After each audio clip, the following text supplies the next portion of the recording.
messieurs, bonjour et bienvenue sur Info Télévision. Alors, si vous êtes assis, vous êtes bien sur le canal 307. Surtout, ne bougez pas, car aujourd'hui, on va parler de femmes. Parler de femmes, c'est-à-dire parler de justement leur parcours, parler justement de ce qui les anime chaque jour, du matin au soir, et aussi impacter dans leur milieu de vie. Sans plus tarder, nous allons prendre la première rubrique.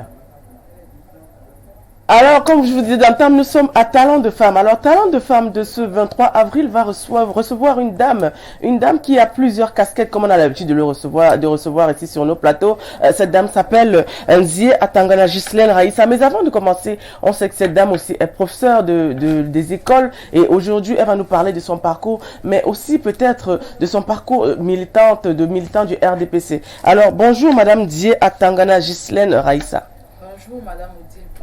Et bienvenue sur Info Télévision. Merci madame. Ah, vous êtes très jolie avec votre habit noir sur blanc. C'est quoi? C'était un choix de couleur Oui, c'était un choix de couleur. Ah, vous aimez bien cette couleur, c'est ça? Oui, j'aime bien le blanc. Je vous vois un peu crispé là, vous parlez doucement. C'est quoi? Vous êtes impressionné? C'est quoi? Non, je suis impressionnée. Mais qu'est-ce qui ne va pas? Pourquoi vous ne souriez pas? Vous me regardez juste avec un air un peu timide. Alors, aujourd'hui, on va parler de vous, vous savez quand même ça. Oui, je le sais. Voilà, on sait aujourd'hui que vous êtes professeur des lycées et collèges, vous êtes militant du RDPC d'Union et SO, chef d'entreprise du Bois Event. Bon, c'est vrai que c'est beaucoup de casquettes, mais avant ça, on va d'abord commencer à se présenter. On sait aujourd'hui que vous endossez plusieurs casquettes. On sait que si vous enseignez, vous êtes dans le domaine de l'éducation. On sait que vous êtes dans le domaine de l'entrepreneuriat. Mais selon certaines peut-être personnes qui ne vous connaissent pas, peut-être il y en a plein qui vous connaissent aussi. Dites-nous un peu face à la caméra qui est réellement Nzié Atangana Ghislaine Raïssa. Déjà, je suis Madame Nzié Atangana, originaire d'Union Esso, plus précisément dans l'arrondissement de Ngomzap. J'ai fait mes études secondaires dans des collèges. Nous avons par exemple le collège Père Monti, où j'ai fait la 6e jusqu'en 3e. Le collège Notre-Dame de Mimetala. C'est à Yaoundé? Oui, c'est à Yaoundé, à Awa Escalier. Awa Escalier, d'accord. Oui, oui. Le collège Notre-Dame de Mimetala situé à Simalène. J'ai fait la seconde. Après mon BPC, j'ai fait la seconde là-bas jusqu'en première. Et puis j'ai fait ma terminale au lycée bilingue de Bafoussam. Après mon baccalauréat, je présente le concours de l'école normale où j'obtiens mon DIPES, diplôme de professeur d'enseignement secondaire. Oui. Et puis en fait, vous arrivez dans l'enseignement. Comment est-ce que vous faites pour arriver dans l'enseignement? Bon, après mon bac, j'ai directement présenté le concours. De l'école normale? De l'école normale. D'accord. Et vous l'avez obtenu directement? Je l'ai obtenu directement. Oui. Et aujourd'hui, vous enseignez au lycée Leclerc, c'est ça? Oui, j'enseigne au lycée Leclerc. Et vous enseignez quelle matière? Je suis professeur de français. Lettres modernes françaises. Ah, lettres modernes françaises. Je suis sûr que vous allez me corriger ici. Avec justement, on a des gens qui manient bien la langue de Molière. Alors aujourd'hui, on sait que vous avez plusieurs casquettes. Vous êtes dans l'entrepreneuriat. Vous faites aussi la politique. Bon, c'est vrai qu'on va y arriver. Mais parlez-nous un peu. Vous avez parlé d'enseignement. Pourquoi, en tant que femme aujourd'hui, est-ce que vous aviez des enseignants dans la famille? Pourquoi avoir choisi ce métier que parfois certains refutent? D'abord, j'ai choisi ce métier parce que j'aime les enfants. J'ai de l'amour pour les enfants et j'avais souhaité les suivre. Du coup, je me suis lancée dans le métier d'enseignant. Oui. Donc, nous avons d'abord l'amour pour les enfants. Et d'où vient cet amour? Vous avez, quel était le déclic? C'est quoi? Il y a un parent qui était enseignant, il y a un enseignant qui vous aura marqué quand vous étiez toute jeune. Pourquoi avoir choisi ce métier d'enseignant? Oui, il y a un enseignant qui m'a marqué quand j'étais très jeune. Je faisais la classe de 4e. Au collège Père Monti, on avait notre professeur d'allemand. Oui, elle enseignait bien, donnait bien cours. Elle était propre, belle, toujours bien mise. Ah, on sait aujourd'hui que les professeurs sont belles et bien mises, propres. Écoute, elle a fait allemand, mais aujourd'hui vous êtes professeur de français. C'est quand même un décalage, non? Oui, c'est quand même un décalage, mais la base est restée. L'enseignement. Donc, alors, on sait qu'aujourd'hui, l'enseignement, c'est donner de la connaissance, donner de la valeur, apprendre justement à la jeunesse à pouvoir mieux s'en sortir dans la société. Aujourd'hui, on a justement des jeunes enfants, et il faudra en parler parce que c'est aussi votre domaine, car vous êtes éducatrice aussi. Oui. Il y a des jeunes enfants qui aujourd'hui, ça donne peut-être à la drogue, ce qu'on voit qui est récurrent, ça donne au sextape, quelques comportements vils un peu qu'on retrouve dans certains réseaux sociaux. Que pensez-vous justement justement de ce décalage qu'il y a avec peut-être l'éducation obtenue peut-être dans les établissements d'enseignement et peut-être l'éducation familiale? Je pense que les jeunes de maintenant, ils font un peu fausse route. Ils se concentrent plus dans des futilités que dans des choses réglementaires.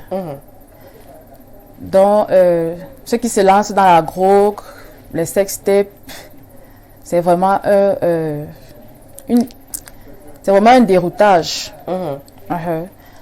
Donc, je pense que c'est une mauvaise chose déjà de ne pas pouvoir encadrer les enfants à la maison. Parce que généralement, les enfants, ils sont abandonnés à eux-mêmes. Ils se retrouvent dans des situations qui les amènent à faire ce genre de choses. Et vous pensez que ça peut être quoi le déclic? Pourquoi les jeunes sont abandonnés à eux-mêmes? C'est les parents qui ont baissé les bras? Ce sont les enseignants? Qu'est-ce qui se passe? Je pense que les parents ont baissé les bras. Parce que l'éducation commence d'abord à la maison. Tout commence à la maison. Les élèves arrivent, les enfants arrivent à l'école avec leur éducation. Et puis quand ils rentrent, les parents ne sont pas... je sais pas comment on dit, les parents ne sont pas... Ils sont pas aptes à pouvoir justement éduquer leurs enfants, à leur donner justement ils n'ont pas assez de valeurs. Ils disent qu'ils n'ont pas assez de temps. Parce que souvent d'autres parents, ils arrivent, ils ne connaissent même pas la salle de classe de leur enfant. Du coup, quand tu as un enfant et que tu ne connais même pas sa salle de classe, je me demande bien comment tu vas faire pour connaître ce qu'il fait à l'école, ce qu'il fait à l'école, ce qu'il fait de ses journées, s'il va même à l'école ou pas. Du coup, ils se retrouvent dans des groupes où ils font des sextapes, où ils prennent de la drogue, ils fument le chanvre et deviennent voyous. Ouais, c'est un peu comme ça que on peut dire commence la délinquance juvénile. Mais aujourd'hui, au Cameroun, justement, il y a ce phénomène qui est arrivé, entre autres le phénomène des porte-monnaies magiques. Est-ce que quelque part, ce n'est pas peut-être cet attrait pour une autre vie qui est présenté déjà dans certaines plateformes des réseaux sociaux?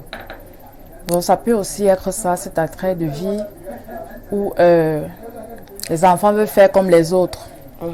Ils veulent imiter ce qu'ils voient à la télé. Ils veulent imiter ce que souvent aussi leurs parents ou leurs frères présentent. Parce qu'un enfant peut grandir dans la maison, il voit ce que son frère fait, il veut expérimenter ça. Du coup, s'il a un peu d'argent, il va proposer ça à ses camarades. Par exemple, les sextapes, il y a les filles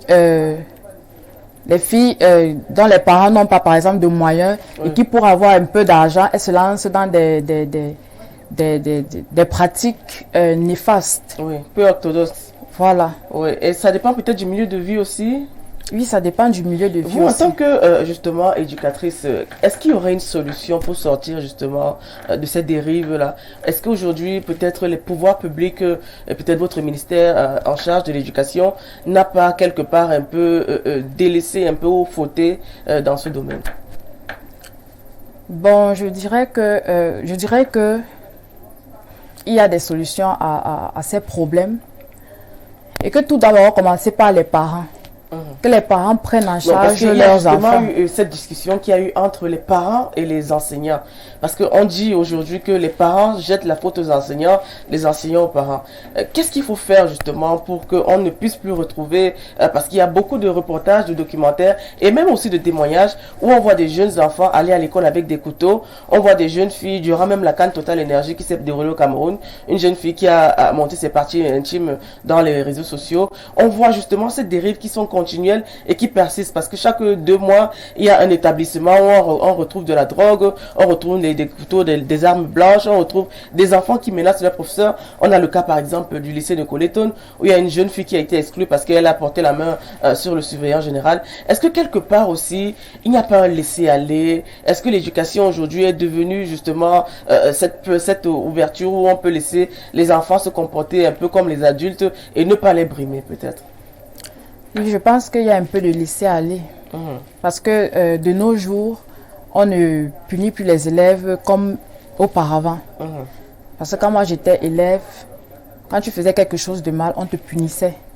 Tu ressentais que tu as fait quelque chose de mal. Et Ouais, c'est puis, vrai qu'à l'époque de notre époque, on utilisait beaucoup le fouet. Je ne sais beaucoup pas de... si vous avez eu aussi cette éducation à l'école où on nous fouettait. C'est vrai que c'est pas très commode d'utiliser cette. Bon, aujourd'hui, il y a les droits de l'homme, on parle de violence sur les enfants. Mais est-ce que quelque part, l'enseignement de l'époque, comme on peut dire, était la meilleure? Je pense que l'enseignement de l'époque était la meilleure. Parce que à travers toutes les punitions qu'on a eues, les fouets, punitions un peu difficiles, quoi. Oui. Donc, ça nous a épargné beaucoup de choses. Parce que maintenant, on ne fouette plus. Du coup, l'enfant sait qu'il va faire tout ce qu'il va faire. Il ne sera pas fouetté, il ne sera pas giflé, il ne sera pas puni durement. Du coup, ça ne lui dit rien. C'est aussi que... Mais là où Madame Ndjé Atangana est aujourd'hui, là, est-ce qu'elle peut donner un conseil pour justement qu'on ne retrouve plus ce genre de dérive? Quel est le conseil que vous donnerez en tant qu'enseignante, professionnelle, experte de ce domaine? Je pense que je demanderais à mes jeunes frères, mes jeunes sœurs,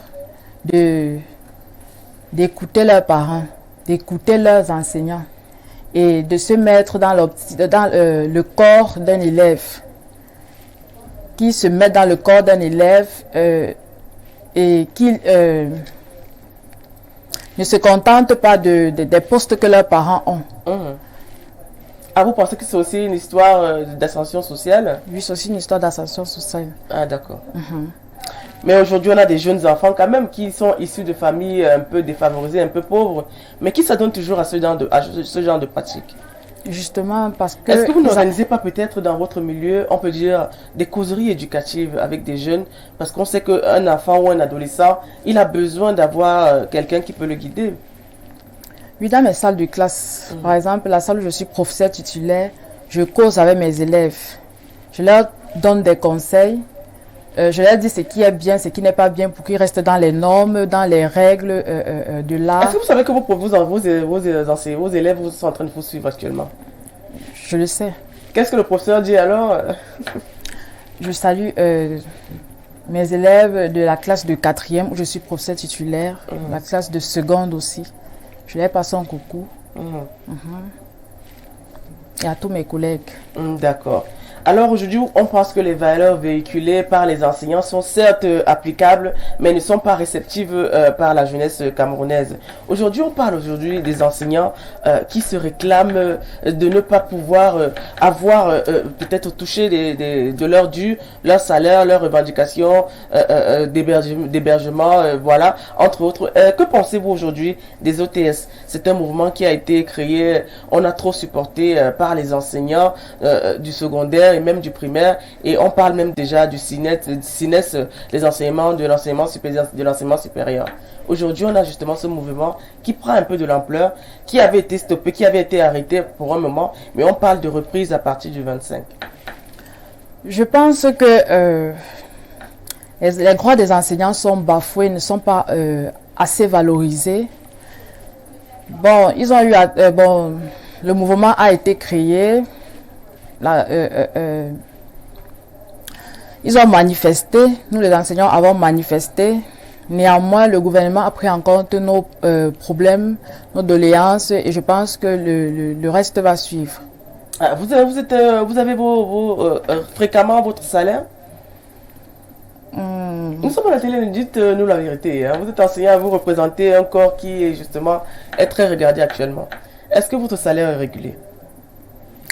Pas encore. Et vous avez combien de retard déjà, de mois de retard? Non, je n'ai pas assez de retard de mois. Mais il n'est pas régulier votre salaire? Il n'est pas encore régulier. Donc ça veut dire que vous êtes aussi dans les revendications? Oui, comme tout le monde. Vous êtes membre de l'OTS aussi? Bon, non. Non? Je ne suis pas parmi ceux qui ont créé le mouvement. Alors aujourd'hui, on sait que vous enseignez, vous n'êtes pas parmi ceux qui ont créé le mouvement, peut-être vous ne voulez pas en parler. Mais aujourd'hui, on sait qu'on rencontre beaucoup de difficultés aussi dans le domaine de l'enseignement. Quelles sont les plus grandes difficultés que vous rencontrez au quotidien?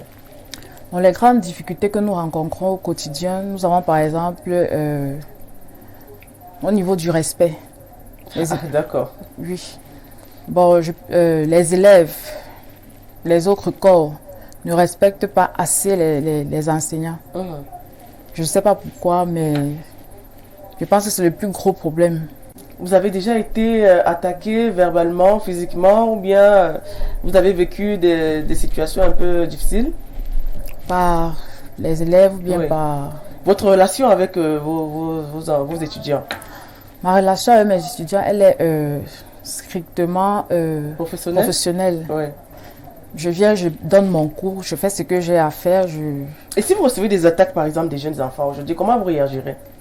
Bon, c'est difficile parce que j'impose le respect dans ma salle de classe. Ils ne bavardent pas n'importe comment parce que j'ai imposé ce respect. Du coup, les enfants me respectent. Ils savent qu'à mon cours, ils ne peuvent pas faire du n'importe quoi. Donc, je n'ai pas encore eu Donc, quand de... Mme Atangana arrive, tout le monde doit se taire, tout le monde doit écouter. Oui, tout le Sinon, monde vous se êtes tait. puni ou bien vous sortez, c'est ça? Sinon, ils sont punis. Donc, j'ai mes petites punitions qui les amènent à suivre le cours et à copier tous mes cours. Oui. Et vous êtes à combien d'années d'enseignement déjà? Je suis à 3 ans. 3 ans, ok. Alors on sait que le lycée Leclerc quand même c'était un des lycées forts du Cameroun aussi. On a vu de grandes personnalités qui sont passées par ce grand lycée. Comment ça se passe là-bas? Tout se passe normalement, tout se passe bien. Moi, je pense que tout se passe bien. On voit bien que Mme Zia Atangana n'a pas besoin, n'a pas envie de parler peut-être de la gestion entre collègues et peut-être de la gestion administrative. Alors on va passer au second plan. Aujourd'hui, on sait que vous êtes aussi militante du RDPC. Ça veut dire quoi? On sait que vous êtes vice-présidente de la sous-section RDPC de Ngom-Ndjap. Ça a été, vous avez été élu au dernier renouvellement des organes de base, des bureaux des organes de base. Oui, j'ai été élue. Et bon, je suis débutante dans, je peux dire, la zone. Dans la le zone groupe. et peut-être en politique. Du coup, c'est je ça? n'ai pas grand-chose à dire par rapport à ça parce que je suis Non, mais encore en quand mode vous êtes en politique, observation. madame, excusez-moi, mais vous avez beaucoup à dire quand même aussi. Pour le moment, j'ai pas grand-chose à dire. Et comment est-ce que vous arrivez en politique? Expliquez-nous un peu. Bon, déjà, c'est la politique, j'aime bien. Et je souhaiterais faire partie des gens qui aident la population, qui soumettent les préoccupations de la population auprès du gouvernement. Du coup, mes parents sont politiciens. Donc, je me Tes parents sont du RDPC? Vos parents sont du RDPC? Oui, mes parents sont du RDPC. Ah, ça suit juste le même courant, c'est ça? Voilà. Voilà, on parle de politique aujourd'hui, c'est beaucoup plus pour améliorer peut-être le quotidien des Camerounais, défendre les intérêts du peuple, entre autres. On parle de justice sociale, justement d'égalité des chances. C'est ça un peu l'idéologie de certaines formations politiques. Alors vous, au RDPC aujourd'hui, vous entrez parce que vos parents sont là, ou bien c'est le parti pour lequel vous vous retrouvez le mieux? Je n'entre pas parce que mes parents sont là. Déjà, c'est... je peux dire un atout pour moi parce que mes parents sont politiciens, parce que c'est quelque chose que j'aime bien. Du coup, j'entre parce que je veux, parce que je m'y plais, parce que je veux faire des choses, je veux réaliser des choses, je veux aider la population, je veux m'aider moi-même, je veux que la population de chez moi soit un peu à l'aise. Ah, vous voulez améliorer les conditions de vie de de vos populations dont vous êtes originaire. Alors aujourd'hui, on parle de politique. On sait que la politique a plusieurs phases. On parle d'idéologie. Selon vous, l'idéologie du RDPC, si à vos idéaux personnels? Donc, On parle de rigueur et moralisation au RDPC. oui. Alors, comment s'est passé justement votre accession en tant que vice-présidente de la sous-section RDPC de Ngom-Ndjap? Est-ce que la population était réceptive? La population était réceptive. Tout est C'était bien. quoi votre plan de campagne? C'était quoi? Qu'est-ce que vous avez décidé? Comment est-ce que vous êtes arrivé sur le terrain? Comment est-ce que vous avez causé avec les militants? Ça s'est passé comment exactement? Bon, je vais dire que c'est tout un projet assez vaste. Mais on s'est Vous avez été aidé par quelqu'un ou bien c'était toute une équipe? C'est toute une équipe. Oui. D'accord. Donc vous êtes dans l'Union ISO, ça s'est passé les descentes sur le terrain, vous avez fait du porte-à-porte. Aujourd'hui on parle de principe de citoyenneté. Est-ce que les citoyens ont facilement accepté que vous soyez de leur côté? Vous avez pu palper les difficultés? Quel est le plus grand manque peut-être dans la localité de Ngomenzap, selon vous, selon votre vision? Donc, je pense que dans la localité de Ngomza, le plus grand manque, nous avons le plus grand manque est scolaire. Nous avons besoin d'établissements. Oui. Juste, nous avons besoin d'établissements d'eau. Ah, il y a toujours le problème d'eau qui revient. Il y a toujours le problème d'eau qui revient, d'électricité, comme partout ailleurs. Oui. Oui. De centres de santé, nous en avons besoin. Des routes aussi. Ok, on a besoin de santé, des routes, de centres de santé. Voilà. Aujourd'hui, c'est vrai qu'on parle de centre de santé. Je ne sais pas si vous êtes au courant. Il y a le choléra qui revient déjà dans les chaumières au Cameroun. Il y a le choléra qui sévit même à Yaoundé, qui sévit à Douala, qui sévit à l'extrême nord. Que pensez-vous justement de cette pandémie de choléra qui revient au Cameroun? Et aussi, la campagne a été lancée de vaccination. Je pense que les centres de santé concernant ma localité doivent mettre en œuvre, doivent mettre à la disposition, des populations de l'eau potable, je peux dire des petites conférences pour leur apprendre l'hygiène de vie, afin qu'ils ne soient pas afin qu'ils n'attrapent pas le choléra, qu'ils ne soient pas affectés par cette maladie. Peut-être d'abord sensibiliser au départ. Il faudrait aussi sensibiliser. D'arriver à ce niveau, il faudrait peut-être sensibiliser et savoir comment potabiliser l'eau soi-même. Oui. Ouais. Je pense qu'il le faut aussi. Ah, la jeunesse, vous savez, la jeunesse de Ngomeza peut-être n'est pas très à même. Mais c'est aussi votre rôle d'enseignante aujourd'hui. On sait que les enseignants, c'est eux qui apprennent tout. Sans l'enseignant les enseignants que j'ai eu, je ne pense pas que je serais ici à un fauteuil en train d'échanger avec vous. Alors, parlez-nous un peu de votre établissement Dubois Events. Bon, mon entreprise Dubois Events a été créée l'année passée. J'ai mis ça sur pied l'année passée. C'est une agence événementielle. Oui. Qui fait dans la prestation des services. Nous avons par exemple service traiteur, location du matériel événementiel, couvert, tente, nappe, table, décoration des mariages et autres événements. Mais pas pour le moment, nous ne faisons pas dans les événements malheureux. Simplement sur les événements les deuils. Oui, donc Madame dit à si un deuil, ne l'appelez pas parce qu'elle ne viendra pas, elle ne couvre pas les mariages, elle ne s'occupe pas des deuils, je veux dire. Alors aujourd'hui, on voit Dubois Events, donc vous faites dans l'événementiel. Aujourd'hui, vous êtes basé où? À Ouai-Escalier. À Ouai-Escalier. Ok, c'est un peu loin quand même. Ouais. Et quelles sont justement vos activités principales? Qu'est-ce que vous avez déjà eu à faire? On peut parler de quoi?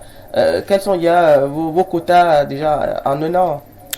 Bon, j'ai déjà eu à réaliser plusieurs événements, les mariages. Surtout les mariages, d'accord. Surtout les mariages. Au Cascade, j'ai réalisé un mariage, Cascade du Fundi. Ah, les Cascades du Fundi, oui. Oui, même à la trésorerie, j'ai eu à faire une petite décoration, à louer le matériel pour la cérémonie du TPG. C'est quoi TPG?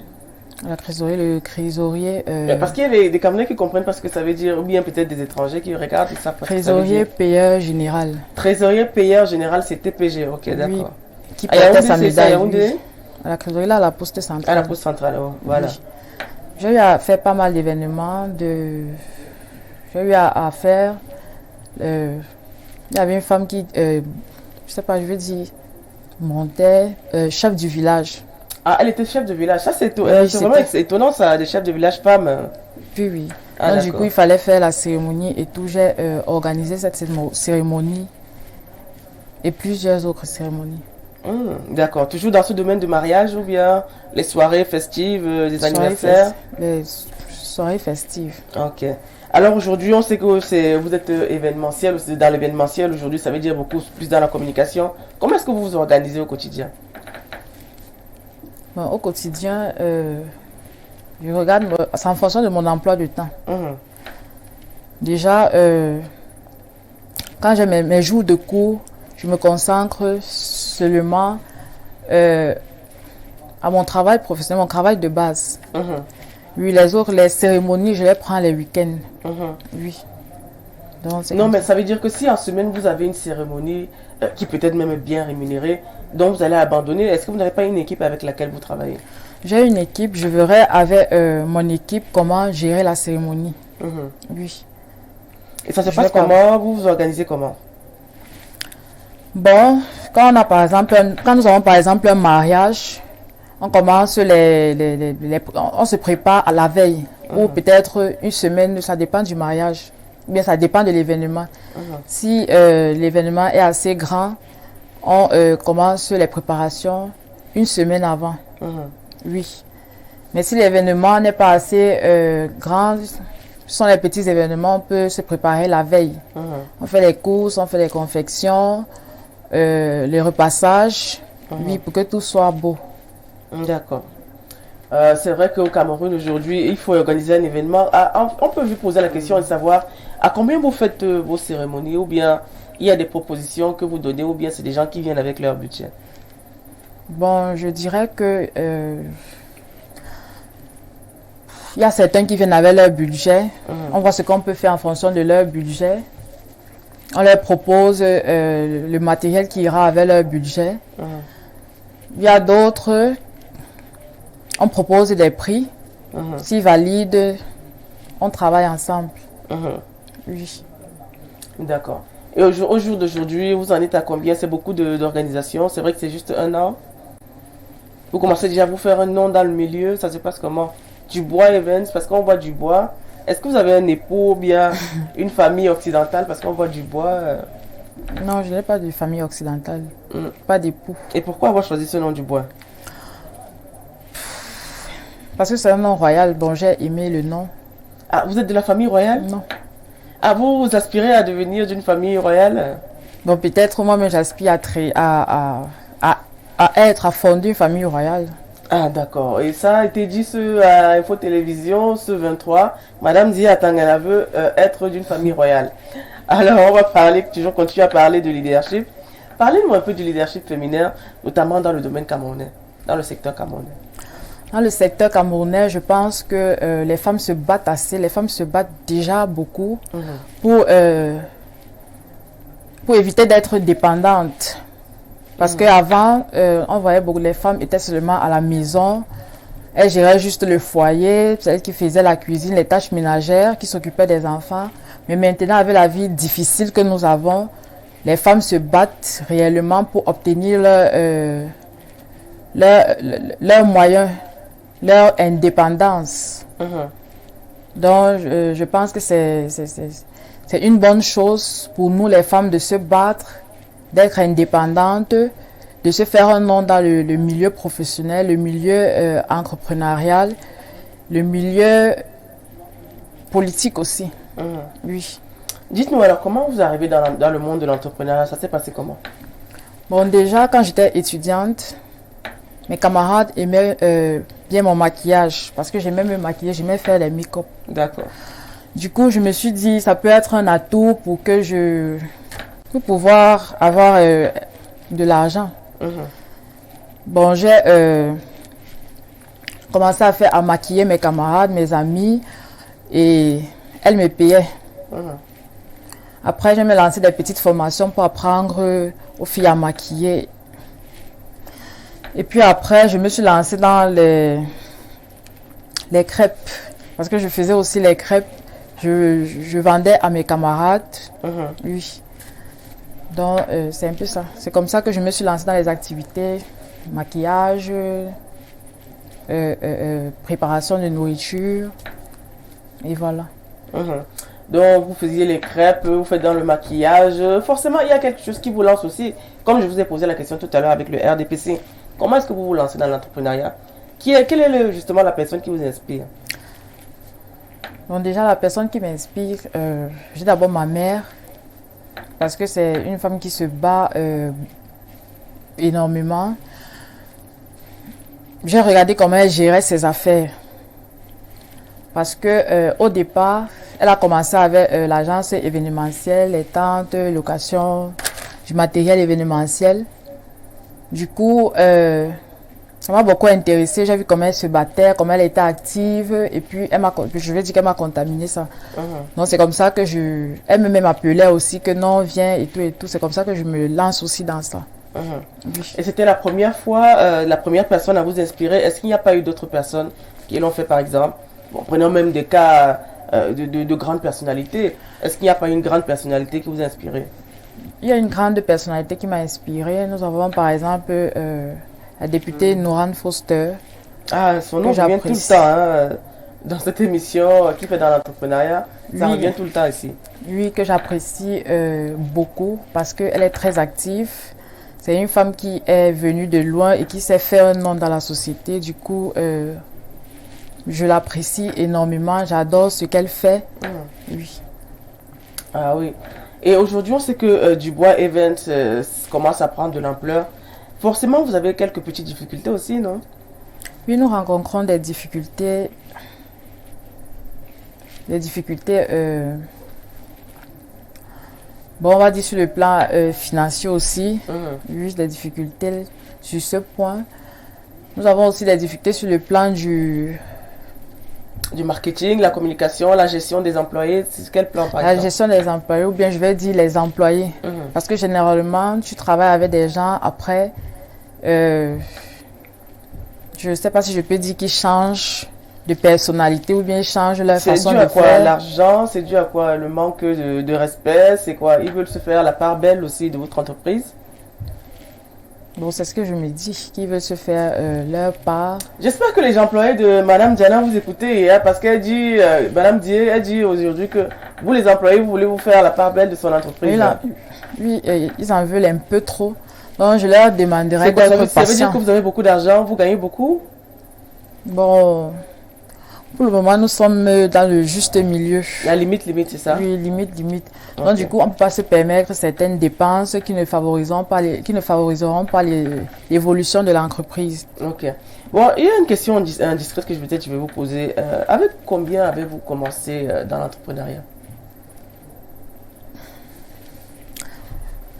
Bon, si je pars à la base même, pas au niveau Dubois Event. Quand j'étais étudiante, j'ai commencé avec 25 000, 30 000.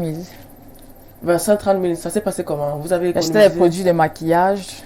Comme quoi, je prenais mon argent de poche, j'achetais des produits de maquillage. Et vous maquillez qui? Où? Pardon? Vous maquillez qui et où? À quel endroit? Ça s'est passé comment? Bon, j'ai commencé... Parce qu'il y a des gens qui vous écoutent, ils aimeraient bien savoir, de venir ouvrir aussi un Dubois Events. Bon, j'ai commencé avec 25 000, 30 000.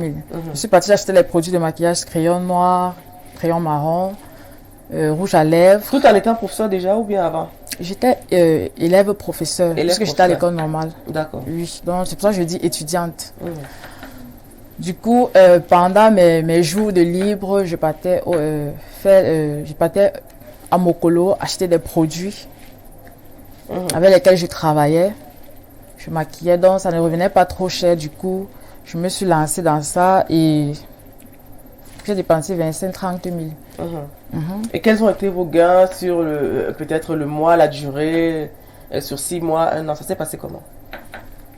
Bon, après quelques mois, je peux dire d'essais ou de petites formations par moi-même, parce que je regardais les tutoriels sur YouTube pour pouvoir réussir mes maquillages.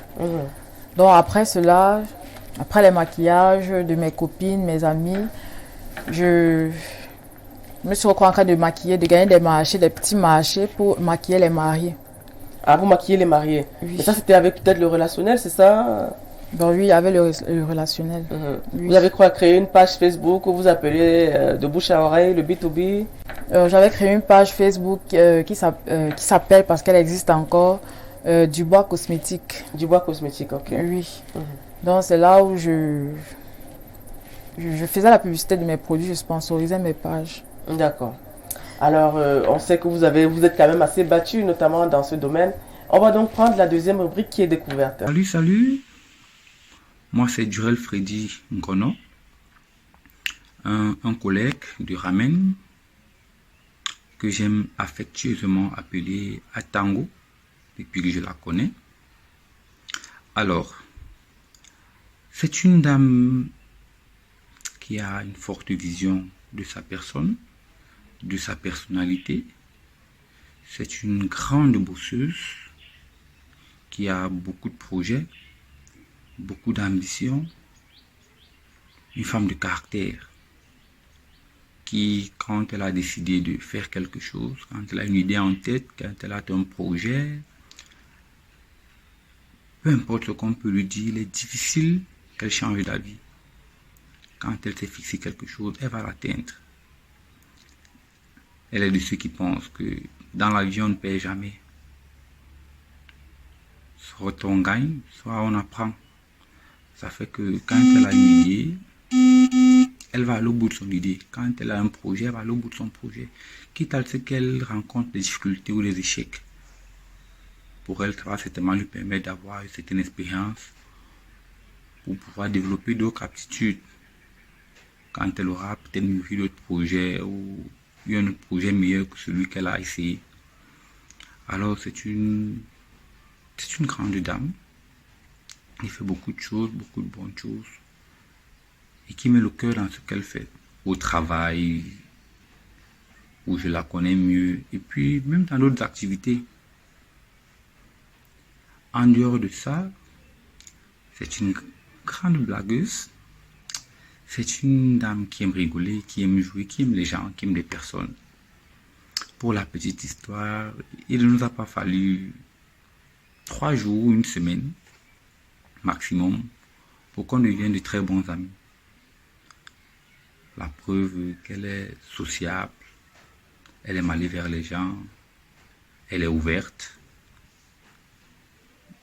Elle cause avec tout le monde, elle rit avec tout le monde, elle blague avec tout le monde. Et c'est l'une des qualités d'un entrepreneur, pour pouvoir écouter des gens, pour pouvoir entendre ce que les gens disent autour de soi, pour pouvoir utiliser ces données-là pour mieux développer son activité ou son business.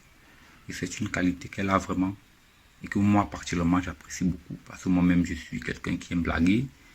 C'est ce qui a fait que quand je l'ai connue, il n'a pas fallu beaucoup de temps pour qu'on se connaisse mieux, pour qu'on cause plus ensemble, qu'elle me parle de ses projets. Alors, on a Monsieur Duren, votre ami, votre collègue, il parle de vous comme étant une femme qui aime beaucoup rigoler. C'est vrai que vous n'avez pas encore fait rigoler sur le plateau ici, là. Alors, comment vous concevez justement cette qualification qu'il vous donne? Je pense que tout ce qu'il a dit, ça fait partie de ma personne, ma personnalité. C'est tout moi parce que j'aime beaucoup rire, j'aime beaucoup blaguer. Je n'aime pas rester fâchée.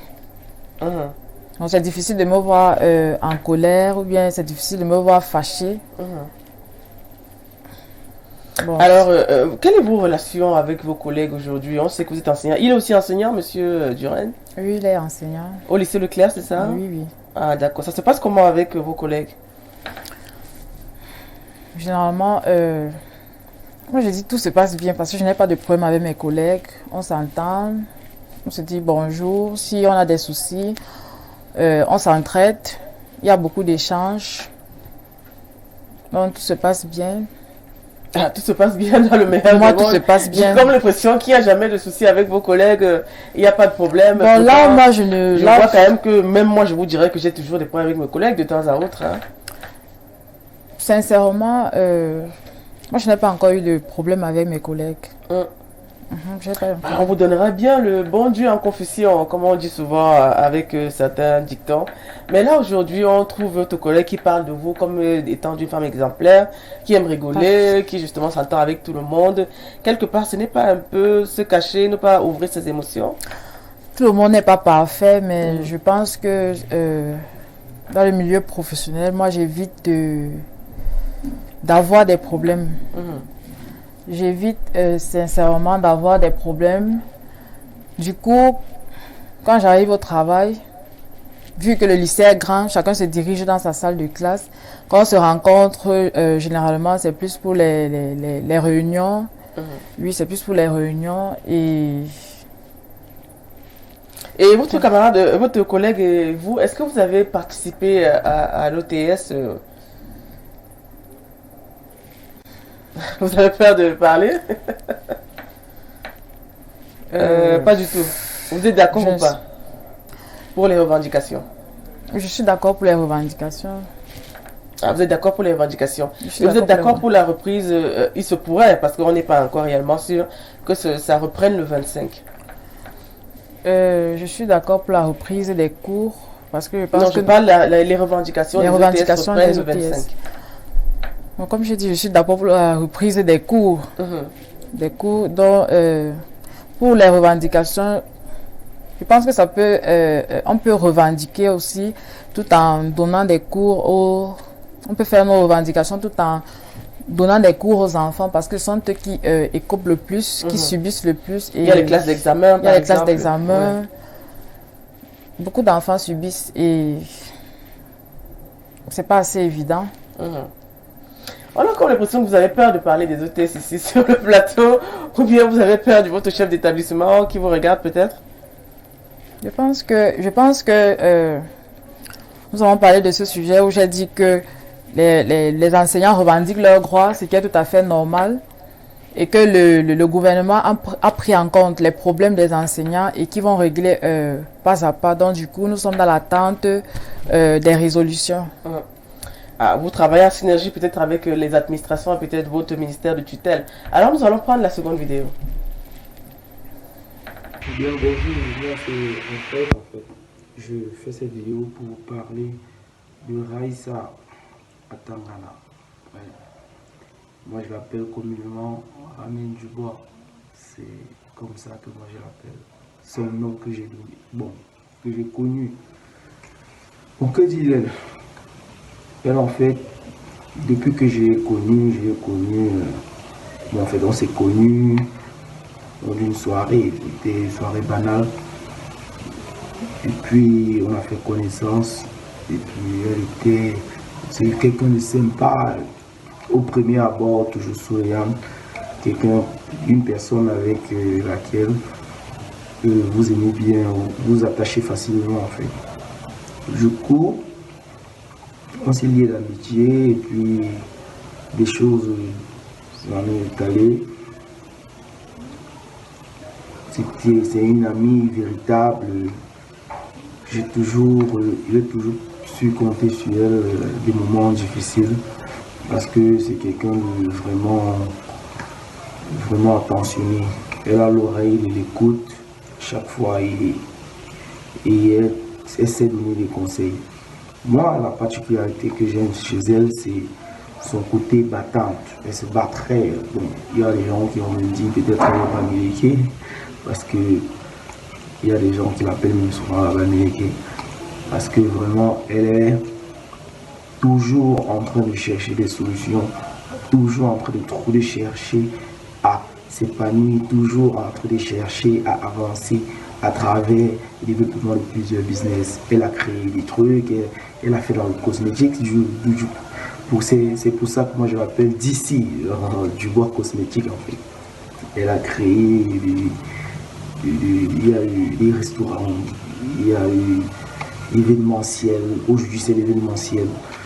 Elle est vraiment, c'est sur ce côté, elle est très battante. Là-bas, vraiment. Je ne saurais trop dire, mais vraiment là-bas, c'est quelqu'un de vraiment battant. Pour une fille, c'est vraiment pas... De nos jours, vous savez, il y a une fille qui elle est vraiment battante. C'est une femme battante. Elle connaît chercher et toujours faire le mieux pour atteindre son objectif. Ouais. Maintenant, côté personnalité, comme je disais tout à l'heure, c'est quelqu'un de vrai. Avec elle ne saurait te dire, Ramen, comme on l'appelle, elle ne saurait vous dire, je suis là, alors qu'elle n'est pas là, un exemple banal. Elle est toujours vraie. Elle ne saurait vous dire quelque chose qu'elle ne pense pas. C'est quelque chose qui ne vient pas de son cœur. Vraiment, sur ce point. Comme je le disais, elle est toujours... Bon, moi, la plupart du temps, elle est toujours en train de sourire. Toujours en train de sourire. C'est une belle personne aux abords. Aussi, côté de tous les aspects, c'est une belle personne. Bon, c'est vrai quand même que c'est pas aussi... On va dire que c'est quelqu'un de super parfait parce que personne n'est parfait. Mais elle est vraiment... C'est vraiment quelqu'un avec qui on aimerait vraiment s'attacher. Donc, en fait, c'est un peu tout. Alors là, on a votre ami Gucci qui parle de votre perfection, de votre amitié, justement, de votre loyauté. Ça vous fait quoi de voir ça, ce témoignage-là? Bon, ça me fait chaud au cœur de voir ce témoignage parce que il ne me le dit pas tout le temps. Bon, je dirais même que il ne m'a jamais dit certaines choses du coup. C'est très émouvant. Mais je peux dire que je suis pas aussi assez, je suis pas parfaite. Ah, heureusement que vous n'êtes pas parfaite parce que là, on serait dans un autre monde parce que la perfection n'est certainement pas de ce monde, mais on s'améliore tous les jours. Alors aujourd'hui, quelle est la relation que vous entretenez avec vos amis au quotidien et justement, comment est-ce que vous vous organisez avec vos programmes chargés entre l'enseignement, entre l'événementiel, entre peut-être la femme militante aujourd'hui? Bon, déjà, durant la rentrée, durant la période de cours, je donne cours. Je peux dire ça reste téléphonique, ça reste sur le téléphone parce que je n'ai pas assez de temps. Ah, vous n'avez pas assez de temps? Oui, je n'ai pas assez de temps. Eux-mêmes aussi ils travaillent. Ils sont, il y a des entrepreneurs, il y a aussi des enseignants. Du coup, ce n'est pas assez évident pour que on trouve un peu de temps pour être ensemble ou bien pour passer du temps. Oui. Du coup, ça reste plus dans le cadre du téléphone. Si nous sommes dans des réunions ensemble, oui, on se retrouve et puis seulement pendant les vacances ou les congés.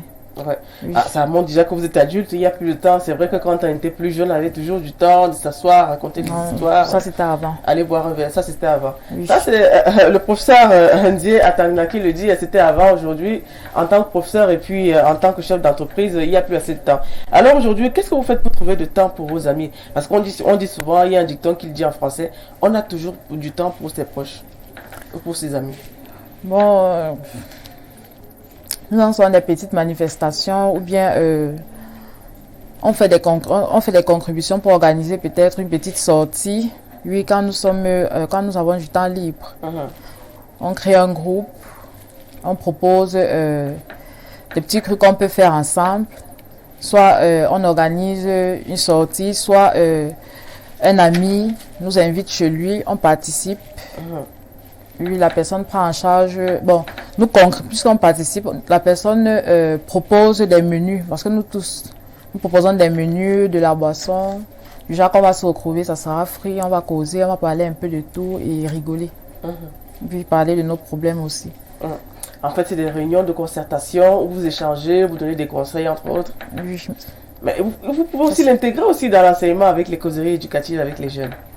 Bon, tout dépend aussi du chef de l'établissement. On ne peut pas prendre des décisions de ce genre avec les élèves, oui, sans passer par le chef de l'établissement. Oui. Donc, c'est elle qui accorde, elle qui donne le dernier mot. Donc, c'est tout un processus. Un processus. Ok. Mais on espère qu'on va y arriver avec toutes ces dérives qu'on rencontre aujourd'hui dans les réseaux sociaux et peut-être dans la vie courante. Alors, nous allons prendre la dernière vidéo. Salut, bonsoir, moi c'est Fatima, une année d'enfance de Rami. Bon, qu'est-ce que je peux dire? Qu'est-ce que je veux dire, c'est que Rami, c'est une fille très bien. Je ne regrette pas avoir rencontré Raïssa, parce que c'est une fille bien, un peu capricieuse, mais c'est une très bonne fille. Elle est gentille, très gentille, elle est sociable, elle est aussi très courtoise, mais la seule chose qu'elle n'aime pas, c'est quand tu piétines comme un publicité. Tant que tu es sincère, seras sincère. Bien que tu dépasses les bords, non là alors, tout le monde a ses limites. Mais c'est une très bonne personne que je l'aime beaucoup. La plupart du temps, on s'est rencontrés, elle vivait entre la maison et parce qu'elle a beaucoup fait, on dit comment là, comment j'oublie,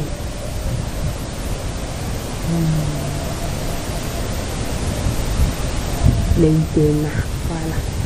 Elle a beaucoup fait l'internat, donc c'était que on se voyait la plupart du temps pendant les grandes vacances. Donc quand elle partait pour l'école, chaque congé, elle venait. Quand elle venait, il ne manquait pas de m'appeler pour que nous puissions nous voir. Nous puissions faire les petites balades, se rendre on profitait au max. Quand c'est les jeunes filles, on se baladait, nos parents grondaient et tout, mais ça n'empêchait que nous soyons toujours ensemble. Ça ne veut pas dire que nous n'avons pas souvent eu les différends. Si nous avons toujours eu les différends, mais on essayait toujours de trouver comment résoudre que c'est différent. Mais hormis ça, Rami c'est une très bonne personne. Quand je dis Rami, c'est comme ça qu'on l'appelle. Mais son nom c'est Raïs, son prénom c'est Raïssa, je l'aime Raïssa. Mais on l'appelle Rami. C'est une fille très tellement entreprenante, engagée. Elle veut toujours aider, toujours créer et tout. Elle a commencé à faire son truc de déco comme de la blague. Elle disait bon, je vais faire ceci, je vais faire ça. Et puis, justement un jour, elle s'est mise à le faire. Ouais, son rêve de faire dans la déco, dans l'entrepreneuriat est devenu réalité. Hein? Laissez-moi vous dire qu'elle a ouvert un restaurant au lycée général Leclerc. Vraiment, tout le monde s'y plaisait bien. Oui, elle fait tellement de choses. Elle organise les anniversaires, les mariages. C'est une fille tellement engagée et je l'aime beaucoup. Elle est comme ma soeur d'une autre mère. Ce que je peux dire à Rami, c'est bats-toi pour tes rêves, pour tes visions, ne laisse jamais tomber.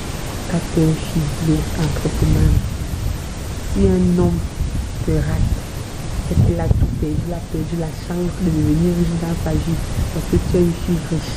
La richesse n'est pas matérielle, la richesse est dans le cœur, parce que du cœur tu en as. Tu es une très bonne fille, ne change jamais. Ça je te le dis. Personne n'est parfait. Tout le monde a ses défauts. Mais parfois quand on vit avec les gens, on ne regarde pas les défauts. En Rami, je ne regarde pas ses défauts. Je me focalise sur ce que j'ai aimé sur elle. Et c'est ça que je garde en face, au premier regard, premier aperçu. C'est ce côté-là que je garde d'elle. Donc, je pourrais dire que c'est une très bonne personne.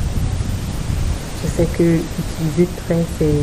Mais moi, je me dis que c'est une bonne personne. Il faut juste vivre avec elle selon ses comportements, selon ses désirs. Il ne faut pas heurter sa sensibilité. Donc, c'est une très bonne personne. Et en tant qu'entrepreneur, waouh, elle entreprend beaucoup. Elle est créative. Ah oui, elle crée beaucoup de choses. Beaucoup même, je te dis. Et aussi, j'aime son style. Elle est toujours classe, toujours bien habillée, toujours belle, toujours bien vêtue. Toujours classe. Partout où elle arrive, elle est toujours appréciée. Tout le monde l'apprécie. Tout le monde, elle a de très bonnes compagnies en plus. Très bonnes. Elle fait rire. Ils sont toujours en train de rire. Même quand quelque chose est bête, quand nous, on se regarde, on se croise les yeux, on se met à rire parce que quand on se voit, on est content, nous sommes heureuses d'être ensemble. En tout cas, chaque rencontre entre Raïs et moi est un bonheur. Donc, on s'y plaît bien d'être ensemble. Et parfois, quand on se voit, on s'appelle ma youyou, ma chouchou, ma soeur et tout. Bon, moi, je trouve que c'est une très bonne personne. Et en tant qu'entrepreneur, c'est aussi un très bon entrepreneur. Elle est créative. Elle a beaucoup de succès dans sa vie. Beaucoup. Ah, là-bas, elle vous a décrit votre meilleure amie, là. Elle parle de vous comme d'une personne déjà très entreprenante, qui certes a des défauts, mais elle fait fi des défauts. Parce qu'elle vous disait, elle a dit au départ que vous êtes un peu capricieuse. Bon, oui, je suis un peu capricieuse. Hum. Et pourquoi ça? Vous voulez la perfection, vous voulez que de l'attention, pourquoi ces caprices? Bon, je sais pas ce que je peux dire par rapport à ça. Je sais juste que je suis comme ça. Vous êtes comme ça. Bon, elle parle aussi de votre compagnie et elle a dit un mot qui m'a un peu fait sourire. Si un monsieur vous perd, ça veut dire qu'il a perdu la richesse. Parce qu'elle parle, la richesse n'est pas forcément matérielle. La richesse, c'est la personne et vous avez ouvert un restaurant, entre autres. Elle parlait un peu de vos activités, et comment vous vous comportez au quotidien, que vous êtes de bonne compagnie. Oui, je suis toujours de bonne humeur, comme je l'ai dit, quand je rencontre mes amis, mes proches, je peux dire ceux que j'aime, ceux qui m'accordent de l'attention, de l'amour. Généralement, je suis très sympa. Mhm. Ah, ça, c'est vous qui le dites, que vous êtes très sympa. C'est ce vrai que je- toutes les 3 vidéos, quand même, c'était beaucoup d'éloges de votre part, hein, à votre rencontre, je peux dire.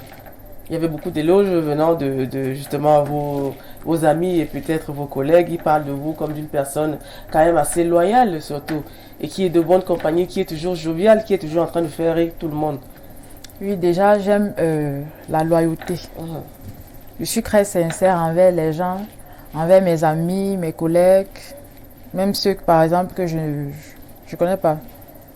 Donc, je pense que la loyauté devrait être partagée par tous parce que de nos jours, nous rencontrons des gens qui sont soit avec vous parce qu'ils attendent quelque chose en retour, soit pour vous faire tomber.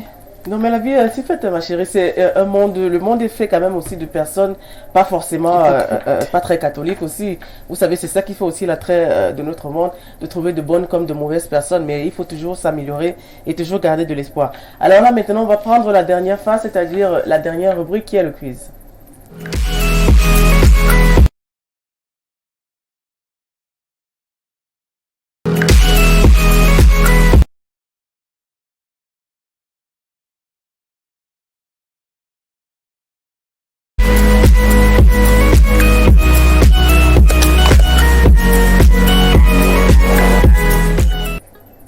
Alors, comme je vous disais tout à l'heure, le quiz, c'est pas une. Vous m'avez posé la question de quoi il s'agissait. C'est pas une rubrique qu'on va vous piéger, ne vous inquiétez pas. En fait, vous êtes une femme leader, vous êtes enseignante. On a besoin de votre avis sur des sujets de société, sur ce qui se passe autour de nous, sur ce qui concerne la femme, la jeune fille, peut-être même le citoyen lambda, sur ce qui se passe au Cameroun et peut-être même dans le monde. Alors, on va commencer avec la première préoccupation. Aujourd'hui, on sait qu'aujourd'hui, on a à la tête de la FECAFOOT, M. Samuel Eto'o-Fils, qui est le président de la FECAFOOT, qui, avec une nouvelle gestion, amène un peu d'air frais et puis justement cette renaissance de la FECAFOOT. On a vu aujourd'hui le championnat féminin qui a débuté avec justement ce qui ça revient toujours, ce salaire que les femmes auront qui est au minimum taxé et fixé à 500 000 francs CFA. Aujourd'hui, on sait que le championnat va se jouer dans plusieurs villes et on a aujourd'hui les jeunes, les U17 dont les moins de 17 ans, les femmes qui sont en phase de vouloir se qualifier, qui ont battu la Zambie il y a quelques jours à la prochaine Coupe du Monde qui va se dérouler en Inde, je crois du 11 octobre au 30 novembre en Inde. Est-ce qu'aujourd'hui vous pensez que le football peut révolutionner peut-être les changements de comportement dans le sport? Bon, déjà que je suis pas trop sport. Ouais. Je vais quand même dire ce que je pense par rapport à. Je pense que les changements dans le football peuvent révolutionner le comportement de certains jeunes ou de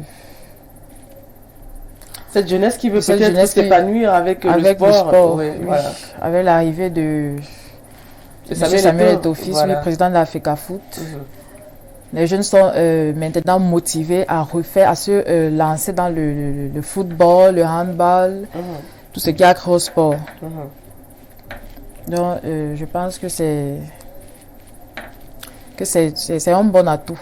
C'est un bon d'avoir atout, un jeune surtout comme président chez les femmes, le championnat féminin qui revient parce que les femmes, il y a quelques années, se plaignaient beaucoup d'être abandonnées, livrées à elles-mêmes. On avait Enon Gachou, l'ancien sélectionneur, qui parlait de dépenser ses propres moyens personnels pour aider les joueuses de l'équipe nationale.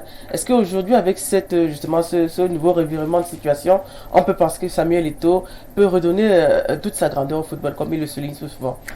Oui, moi je pense que Samuel Eto'o peut redonner sa grandeur au football. Il peut faire évoluer le football camerounais, je peux dire, vendre le rêve aux jeunes, oui, parce que il a tout pour permettre cela à la jeunesse camerounaise. Il les motive assez, il est à l'écoute de tous les jeunes, qui pratiquent du sport. Donc, c'est ce que je pense. D'accord. Alors, on va parler en tant que femme leader. On sait que vous êtes aussi enseignante. Aujourd'hui, il y a des phénomènes. On a vu par exemple le cas de la jeune femme nigérienne qui a été tuée par son mari sous les coups d'une certaine bastonnade et elle subissait des violences, mais elle restait dans le silence. Aujourd'hui, que pensez-vous des femmes qui soit sont battues, maltraitées, mais restent dans le silence dans les foyers? Déjà, je pense que les femmes qui sont battues, maltraitées dans les foyers devraient communiquer. Je pense qu'il y a des associations pour ça. Nous avons par exemple dans notre pays, nous avons peut-être le ministre de la promotion de la femme et de la famille, cette enceinte qui gère ce genre de situation. Donc je pense que la femme devrait prendre en main sa vie parce que ça ne sert à rien d'aller dans un mariage où vous allez perdre de la vie et laisser vos enfants abandonnés à eux-mêmes parce que c'est pas tous les hommes qui s'occupent des enfants, qui prennent soin des enfants. Et je pense que c'est une grosse perte quand une femme se retrouve maltraitée et qu'elle n'en parle pas. Elle laisse faire croire aux gens que son mari ou bien la personne avec qui elle vit est une bonne personne. Peut-être parce qu'elle n'a pas assez de moyens pour prendre sa vie en main. Du coup, elle est obligée de rester là à supporter tout ce que le monsieur fait. C'est pour ça qu'on demande aux femmes d'entreprendre, d'être battantes, de mettre des trucs sur pied, d'être autonomes. Les femmes, oui. Donc, je pense que déjà c'est... Mais parce qu'il y a aussi des cas où il y a des femmes même qui sont autonomes, qui font des affaires, qui sont des entrepreneurs, mais qui se font quand même tabasser par leur mari, mais qui n'en parlent pas. Bon, ça dépend aussi de pourquoi. C'est vrai que la violence n'est pas une bonne chose, mais il y a aussi des femmes qui poussent les hommes à poser main, qui ont le sang chaud, qui poussent des hommes à poser main sur elles. Donc la faute revient aussi aux femmes. D'une part la faute, puisque la faute revient aussi aux femmes. Parce que généralement, nous les femmes avec la bouche, quand on se met à dire des choses, on dit du n'importe quoi et même ce qu'il ne faut pas. Du coup, il y a aussi les hommes qui ont le sang chaud, qui ne laissent pas passer, qui se mettent à violenter la femme devant les enfants même. Bon, nous avons aussi le cas où il y a certaines personnes qui se marient peut-être pour le tigre. Des femmes mariées. Du coup, même si l'homme l'anéantit, même si elle vient à perdre sa vie, qu'elle garde sa bague de mariage, peut-être que ça l'aide dans certaines situations. Moi, je ne sais pas. Mais je pense que ce n'est pas une bonne chose de laisser d'étouffer ce genre de situation. Oui. D'accord. Alors, on va passer à autre chose. Aujourd'hui, on sait que les femmes, tout à l'heure, c'est vrai que vous l'avez évoqué durant nos échanges, vous parlez de tontines. Que pensez-vous? Vous êtes pour ou contre les tontines aujourd'hui? Bon, je suis pour les tontines, autant pour moi, dans la mesure où la personne qui fait la tontine a un projet. A un projet en cours, du coup, il te faut suffisamment d'argent. Si tu n'es pas, par exemple, crédible dans une banque, tu ne peux que faire des tontines. Et c'est pas évident que quelqu'un te soutienne du coup comme ça avec une forte somme d'argent. Du coup, tu dois faire des tontines, des petites réunions. C'est dans cette mesure-là. Ou si tu as un projet de mariage et qu'il te faut assez d'argent, il faut un peu faire des tontines. Pour moi, c'est dans cette mesure-là que moi je fais les tontines. Mais on sait que le gouvernement camerounais aujourd'hui veut faire payer des taxes aux tontines aujourd'hui. Il faudrait déclarer déjà que vous ayez une tontine. Est-ce que vous êtes aussi pour ce déroulement des faits? Bon, c'est vrai que ça ne sera pas assez évident pour nous qui faisons des tontines, mais si c'est ce que le gouvernement veut pour que tout soit assuré, parce que généralement des gens partent avec les argents des autres, ou les autres ne cotisent pas, ou les gens les gens disparaissent ou les gens peut-être Vous avez déjà été décèdent. victime de quelqu'un qui a disparu avec votre argent?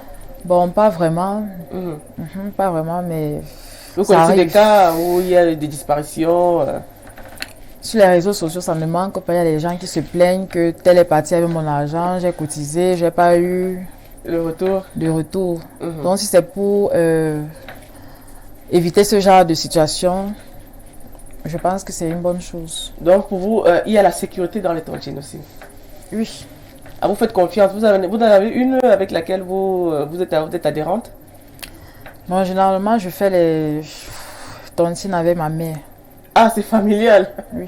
Mais vous savez quand même qu'en famille, on ne se vole pas. Hein? Même si la maman ou le frère disparaît avec l'argent, ça reste dans la famille. Mais c'est pas encore arrivé. Vous pouvez porter plainte à votre frère si ça arrivait.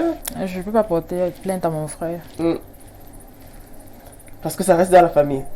Ok, on va prendre une autre question. Vous savez, aujourd'hui, on trouve des femmes qui ont l'habitude peut-être de sortir du contexte camerounais peut-être. Vous pouvez tomber amoureuse d'un Nigérian, je sais pas moi, un Chinois, un Coréen, un Belge. Aujourd'hui, que pensez-vous des mariages mixtes?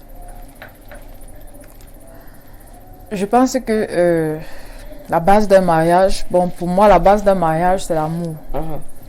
Donc, si je décide d'aimer un étranger, moi, je ne trouve pas de problème à cela. Mhm. Du moment où tout se porte bien, tout est normal, il n'y a pas trop de conditions. Mhm. Moi, j'ai pas de soucis. Mhm. Donc, vous n'avez pas de souci avec les mariages mixtes parce qu'aujourd'hui, on voit beaucoup de familles qui n'acceptent pas peut-être un étranger ou bien quelqu'un qui ne vient pas de leur contexte culturel. Est-ce que aujourd'hui, vous êtes pour justement ces mélanges-là? Parce qu'on parle aujourd'hui du monde comme un village planétaire. Je suis pour ce mélange, pour les mariages mixtes. Mhm. Donc, je Donc, ne si suis pas aujourd'hui un contre. Français vous plaisait, ou bien un Belge, ou bien, je sais pas moi, un Suisse, vous direz juste oui parce que c'est juste l'amour. Vous ne tiendrez pas compte Si. peut-être des récriminations de votre famille derrière? Donc déjà, ma famille n'est pas assez compliquée, donc du coup, ils valideront mon choix. Mhm. Donc, pour moi, c'est pas un problème. S'il n'y a pas, comme j'ai dit, si il n'y a pas trop de conditions, moi, j'ai pas de souci. Mhm. Alors, on va parler aussi dans le secteur, continuons dans le secteur culturel camerounais, peut-être même africain, entre autres. On sait qu'en Afrique aujourd'hui, quand peut-être un parent décède, c'est toujours l'homme qui hérite. Est-ce que vous pensez qu'aujourd'hui, en tant que femme, peut-être active, peut-être leader aujourd'hui, la femme peut hériter comme au même titre que l'homme? Je pense que de nos jours, la femme peut hériter au même titre que l'homme. Déjà, si je me crois en train de faire des filles, je ne vais pas aller chercher le garçon autre part pour venir hériter de mes biens ou bien En de... général, on dit quand tu as des filles, ça revient au frère, au neveu, au cousin, peut-être. Non, c'est pas le cas chez nous. En tout cas, dans ma famille, c'est pas... dans ma culture, c'est pas le cas. Mhm. Donc, pour ceux dont c'est le cas, je pense que c'est pas une bonne chose parce que tous les enfants doivent avoir les mêmes droits, Mhm. hériter des biens de leurs parents puisque c'est le même sang, c'est la même chose, c'est la même famille. Ils doivent hériter au même... Les filles, les femmes doivent être des héritières au même titre que les hommes. Mhm. Parce qu'on sait qu'en Afrique, un peu même au Cameroun, les sociétés sont beaucoup plus à ascendance patriarcale, c'est-à-dire on préfère que ça hérite du père, ça vienne du père. Est-ce que vous pensez que c'est justement une culture qui peut être bafouée avec ces nouveaux droits de l'homme et ces femmes qui veulent s'affirmer? Bon, je pense que ça sera, je vais dire, bafoué. Un peu bafoué, difficile de dire, voilà, une femme peut venir tenir tête et dire, voilà, moi je n'ai que des filles, je préfère que ce soit mes filles qui héritent de mon mari. Pourtant, il y a les oncles peut-être et les neveux qui sont derrière, qui disent, non, la tradition veut ça. Je pense que les oncles ne doivent pas hériter des biens de leurs frères parce que s'ils ont des enfants, les enfants vont faire comment après? Les filles vont faire comment après? Pourquoi bloquer, pourquoi créer ce blocus aux filles? Elles seront abandonnées à elles-mêmes. Du coup, elles vont se livrer à plusieurs choses, plusieurs pratiques. Je peux dire occultes ou bien pas orthodoxes. Donc, je pense que pour moi, tous les enfants ont les mêmes droits et ils doivent hériter de leurs parents au même titre que les hommes. Oui. Parce que de nos jours, les femmes s'affirment. Ouais, ça les fait femmes beaucoup. prouvent que, qu'elles sont capables de faire des choses. Et elles font certaines choses plus que les hommes. Oui, elles sont même créatrices de richesse et justement créatrices d'emploi aussi aujourd'hui. Alors aujourd'hui, on parle de chirurgie. Vous savez, des fois, on voit des artistes, on voit peut-être même nos stars qu'on regarde à la télé ou bien qu'on voit dans les réseaux sociaux qui ont souvent des fois la poitrine refaite, le nez refait, les fesses, entre autres. Que pensez-vous des chirurgies réparatrices, peut-être ce qu'on appelle la chirurgie plastique? Je pense que les chirurgiens plastiques, ceux qui ont amené cette théorie, savent pourquoi ils l'ont fait. Parce qu'il y a des personnes qui ne veulent pas vieillir et qui font recours à la chirurgie. Du coup, ils veulent rester jeunes toute leur vie ou bien que ça les rattrape souvent. Donc, vous êtes contre ou vous êtes pour? Bon, déjà, moi je suis contre. Contre la chirurgie. Je suis contre la Donc chirurgie. si vous vieillissez avec les rides et vous voulez rester jeune, vous n'allez pas avoir recours à ça. Même si vous avez C'est des mon moyens. temps. Si les rides arrivent, c'est que c'est mon temps. J'assume, c'est tout. Oui, avant de continuer, on a eu un message. Bonjour, moi c'est Picsou, Mekongo, restaurateur et ami. J'aimerais savoir où en est le projet Aidons les orphelins de Mademoiselle Ndié. Le projet Don des orphelins est en cours. Donc c'est vrai que j'ai des projets pour aider les enfants démunis, les enfants qui n'ont pas de parents, qui n'ont pas assez de moyens. Il y a ce projet-là en cours et ce sont les fonds qui manquent pour le moment pour pouvoir soutenir ces enfants et voire même créer un foyer, oui, ou une école qui pourra aider les enfants démunis à être inscrits et à ne pas se sentir seuls. D'accord, vous venez en aide aux enfants qui sont dans le besoin. Alors, on va prendre la dernière question. Devrait-on avoir plus de femmes dans le domaine des BTP, par exemple, les travaux des bâtiments, selon vous? Bon, déjà, je pense que les travaux des bâtiments sont plus réservés aux hommes. Bon, ça dépend de ce que la femme fera dans ce domaine.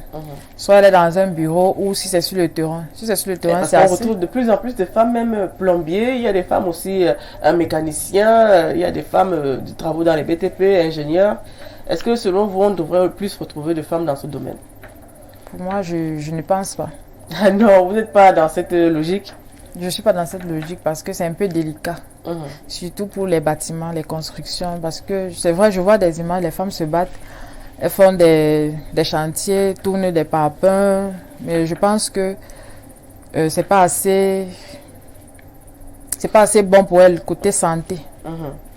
Donc c'est pas assez représentatif, notamment des métiers où on utilise beaucoup plus de muscles, c'est ça? Oui. Ce que vous voulez dire par là? Oui, c'est ce que je veux dire. Ben voilà, merci. On arrive déjà au terme de l'émission. Alors, Madame Ndié Atangana, est-ce que vous avez un mot face à la caméra, une phrase à donner ou des mots à donner aux femmes? Aujourd'hui, vous êtes une femme quand même entrepreneur, une femme leader. Quel est le conseil que vous donneriez à une femme qui veut se lancer dans l'entrepreneuriat? Quel est le conseil que vous donneriez à vos collègues professeurs qui veulent peut-être retourner dans les revendications et peut-être les professeurs qui souhaiteraient avoir une amélioration? Quel est le conseil que vous donneriez en boucle pour toutes ces femmes et pour tous ces hommes dans le besoin? Le conseil que je pourrais donner aux femmes entrepreneurs ou à tous ceux qui veulent entreprendre, parce que c'est vrai que l'émission porte sur les femmes. Il y a aussi des hommes entrepreneurs. Le conseil que je pourrais donner, c'est d'être patient. Il faut être patient, persévérant et confiant. Oui. Patient, persévérant, conscient. Et concernant justement vos collègues enseignants? Le conseil que je pourrais... Même les recommandations que vous donnerez peut-être à votre ministère de tutelle? De nous soutenir de nous soutenir, nous les enseignants, pour plus de respect dans notre travail, pour plus de valorisation, de valeur. Donc, je souhaiterais que notre ministère nous soutienne énormément, nous soutienne vraiment dans notre choix d'être enseignant, que le ministère soit toujours là pour nous. Oui. D'accord. Bon, merci d'être passée ici chez nous, Madame Zia Tangana. Merci. Et ça se passe comment à Dubois Even? Où est-ce qu'on retrouve cet établissement, cette entreprise? Comme je l'ai dit au début de l'émission, nous retrouvons Dubois Even à Awa Escalier. Et votre deux derniers projets, vous avez parlé d'un orphelinat. À part ça, Oui, orphelinat, j'ai un projet construction d'un orphelinat, voire même une école primaire et D'accord. maternelle. ce sera où à Yaoundé? On peut dire à Yaoundé.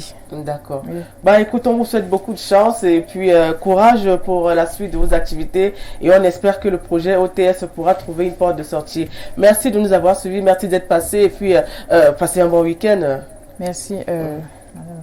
Alors, on vous dit merci de nous avoir suivis. C'était Talent de femme avec cette dame qui est enseignante et qui a plusieurs autres casquettes. Restez toujours sur la suite des programmes d'Info Télévision. On dit merci à Ben Val, ce réalisateur. On dit merci à la supervision générale de Denenven. Surtout, portez-vous bien et on se dit à samedi prochain.